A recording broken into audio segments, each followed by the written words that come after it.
ফ্যাসিবাদী আচরণ করবেন, আর জনগণ ফ্যাসিবাদী বললে আপনারা আবার রাগ করবেন। একটা রিলস মাঝে মাঝে দেখা যায়, কি রাগ করলেন শোনা।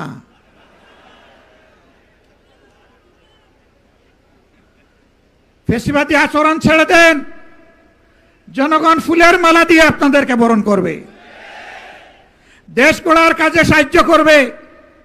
এ দেশ আমাদের সকলের, দেশকে আমরা ভালোবাসি, কিন্তু আল্লাহর কসম খেয়ে বলছি, বাংলার জমিনে কোনো ফ্যাসিবাদকে আমরা সহ্য করব না। এইখানে মুজিবুর রহমান ভূঁইয়া মঞ্জু বলে গেছেন যে যমজ মায়ের দুই সন্তানের মতো একদিনে দুটি বুট হয়েছে, একই চেহারার, 2 মিনিট আগে আর পরে সিল পড়েছে। এখন এক সন্তানকে মা তার সন্তান হিসাবে ধারণ করে আরেকজনকে অগ্রাহ্য করে, এমন কোনো মাকে দুনিয়া খুঁজে পাওয়া যাবে? তাহলে এখন যারা ক্ষমতায় আছেন তারা এই আচরণ করছেন কেন? এটা জাতির সাথে সুস্পষ্টভাবে প্রতারণা, এবং তারা সংসদে দাঁড়িয়ে এটা স্বীকার করে নিয়েছেন। স্বীকার করে নেওয়ার জন্য ধন্যবাদ।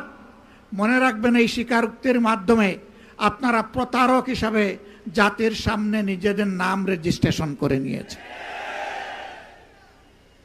আপনারা ধোঁকাবাজ। এই জন্য এই সরকারের অনেককে দেখলে এখন জুলাই যোদ্ধারা আওয়াজ তোলে, ভুয়া ভুয়া।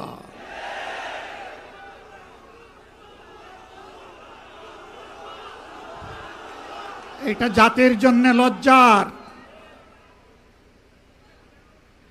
ফ্যাসিবাদী আমলে আপনারাও মজলুম ছিলেন।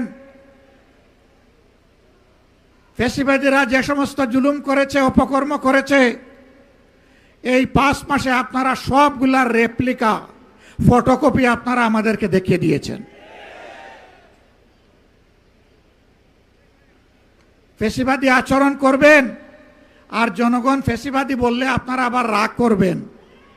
একটা রিলস মাঝে মাঝে দেখা যায়, কি রাগ করলেন শোনা।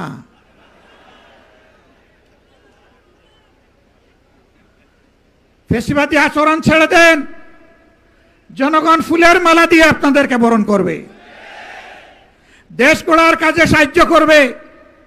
এ দেশ আমাদের সকলের, দেশকে আমরা ভালোবাসি, কিন্তু আল্লাহর কসম খেয়ে বলছি, বাংলার জমিনে কোনো ফ্যাসিবাদকে আমরা সহ্য করব না।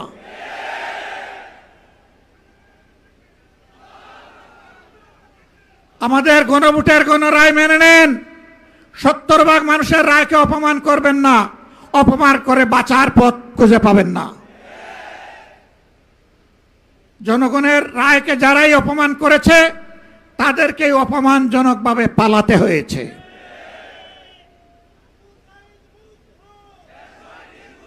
প্রিয় দেশবাসী, এই ব্যাপারে আপোষ করার জন্য প্রতিনিয়ত আমাদেরকে চাপ দেওয়া হচ্ছে, আমাদেরকে লোভ দেখানো হচ্ছে। আমরা পরিষ্কারভাবে দেশবাসীকে সাক্ষী রেখে বলতে চাই, আপনাদের গণভোটের গণরায়ের পাহারাদারি আমরা করব ইনশাআল্লাহ, এবং এই দাবি মহান আল্লাহর সাহায্য নিয়ে বিইজনিল্লাহ আমরা আদায় করে ছাড়ব ইনশাআল্লাহ। এই দাবি আমরা পরিত্যক্ত ঘোষণা করব না, কোনো কিছুর বিনিময়ে না, জীবনের বিনিময়ে হলেও এই দাবি আদায় হবে ইনশাআল্লাহ।